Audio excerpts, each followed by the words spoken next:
Hello there and welcome. This is Mikhail or Michael speaking. As always, I want to say thank you all who decided to support me financially, be it through Patreon, PayPal, or Super Thanks. Now, without wasting your time, let's jump straight to Bakhmut, where situation had changed in the last 24 hours. So, first of all, Russians had completely captured the Domino area. So this entire area had fallen to the Russians. And Wagnerites are reporting that they have not only captured but also cleared this area of remaining Ukrainian soldiers. Then we have Russians advance here in the northern part of Bakhmut. What I've reported in the last video turned out to be complete true. In fact, not only Russians were able to capture about this much territory with the children's hospital within it, they were also able to capture this building right here and establish bridgehead to the other side of Yubileyny Street.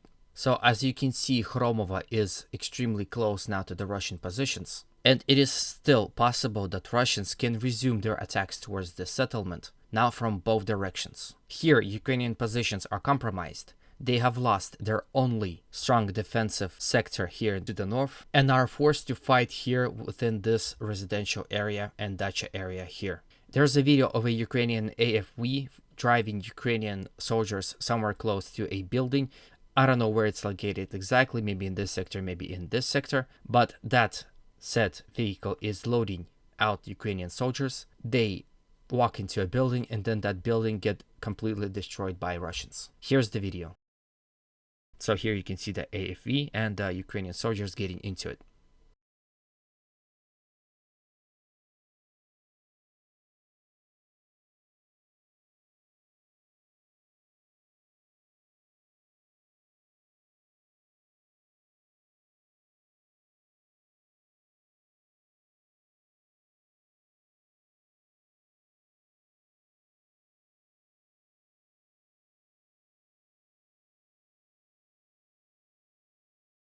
This video goes to show how weak and vulnerable Ukrainian positions are within these sectors now, as those buildings don't provide any visual cover and Russians are easily spotting them with drones and destroying them with precision strikes like this one. So again, this front line here can still be defended by Ukrainians because they have a road that leads to it.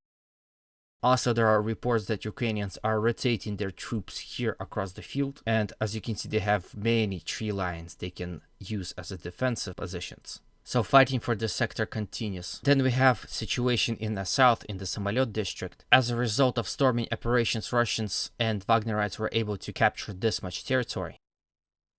Heavy fighting now happens in so-called Tetris area that is located here. Ukrainians are fighting hard for these positions because this is basically the only sector where Ukrainians still have high-rise buildings. If we zoom in, we can see that these buildings provide a fortress-like combination. Now mind you that this building is being destroyed, but overall with Russians attacking from this side, it is still convenient for Ukrainians to defend in this sector. Basically, this sector covers up Ukrainian evacuation points. Again, this sector is supported via T0504 road. So again, even Prigozhin says that there are still days before Bakhmut can be claimed as Russian. And of course, Ukrainians are prolonging that fact as they are fighting for every meter of what's left of Bakhmut. Now that we're done with Bakhmut, let's talk about its flanks. First of all, fighting in between Ivanivsky and Klishivka continues. Even pro-Ukrainian sources are not claiming any success here on this front. In fact, if we go to a pro-Ukrainian map, so here's Ivanivsky, here's Klishivka, and we go from 17th to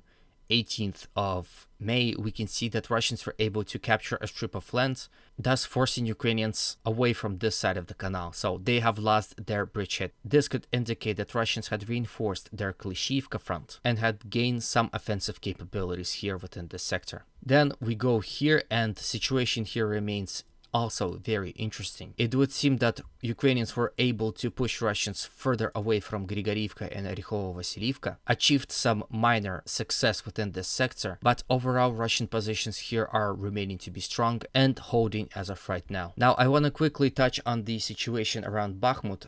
There are some experts that are saying that with Bakhmut the war would be over, which I find kind of hilarious. Both Russian and Ukrainian army is intact and ready to fight. There's also Chasiv Yar that we should not forget about. If we go to a terrain map, we can see that Chasiv Yar is located on a high elevation point. and Bakhmut is located in the lowlands. So the fall of Bakhmut is a start of another phase of Russian attacks here within this sector, because the main goal of the Russians going up the hill, capturing Chasiv Yar and the entire elevation here. Because if Russians are to capture the elevations here, around Chasiv Yar, they could have easier time advancing towards Kramatorsk and Slavyansk. I don't think it would be inaccurate to say that Bakhmut is a key towards the entire Donbas sector, as it is basically the only big city here all around. Plus it is a congestion of many roads. First road leads from Bakhmut towards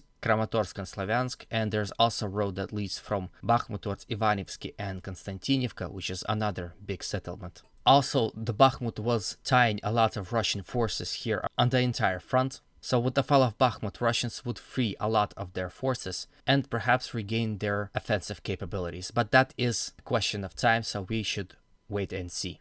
Anyway, this is the end of the video. If you have something to add or just say anything in general, please do so in the comment section. If you like this video, please consider supporting it with a like, comment, and a subscription. Share this video with anyone you like. As always, humanity caused me to condemn all violence against human beings. Have a good day, and always remember, Russia will be free.